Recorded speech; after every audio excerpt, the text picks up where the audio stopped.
हरिः ओम् శ్రీ గురుభ్యో నమః. హరిః ఓం. వాక్య విభూతి అనే శీర్షికలో భగవాన్ శ్రీ సత్యసాయిబాబా వారి ఉపదేశం తెలుసుకుందాం. నీ ధర్మాన్ని నీవు తెలుసుకో. భగవత్ స్వరూపులారా, నిన్ను నీవు తెలుసుకోవడం ద్వారానే నిజమైన ధర్మాన్ని నిలబెట్టిన వాడు అవుతావు. కానీ మానవుడు తనను పరికించి చూసుకోకుండా ప్రపంచాన్ని చూస్తూ అది పాడైపోతోంది, దాన్ని ఉద్ధరించాలనే భ్రమలో పడి కొట్టుకుంటున్నాడు. ప్రపంచం ఎక్కడో లేదు, నీలోనే ఉంది. అందుకనే నిన్ను నీవు బాగు చేసుకో. అప్పుడు ప్రపంచం ఉద్ధరింపబడుతుంది. శ్రీరామచంద్రుడు కొడుకుగా తన ధర్మాన్ని తను నిర్వహిస్తూ లోకాన్ని ఉద్ధరించాడు. కానీ ఈనాడు రాముడి కళ్యాణం ఒక సంబరంగా జరుపుకుంటున్నామే కానీ ఆయన ధర్మాలను మాత్రము నీవు పాటించలేకపోతున్నావు. ఇకనైనా లోకాన్ని ఉద్ధరించాలనే తపన మానుకో. నిన్ను నీవు ఉద్ధరించుకో.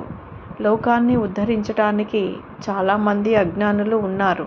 కానీ నా జ్ఞానపుత్రులు కూడా ప్రపంచాన్ని పట్టుకు వేలాడుతుంటే ఈ తండ్రి చూస్తూ ఊరుకోలేడు.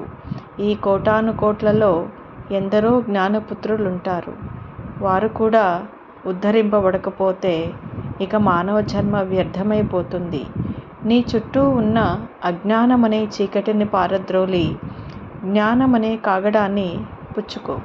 అప్పుడు రాముడి ఆదర్శం, నీ ధర్మం రెండూ జోడించుకుని ముందుకు సాగిపో.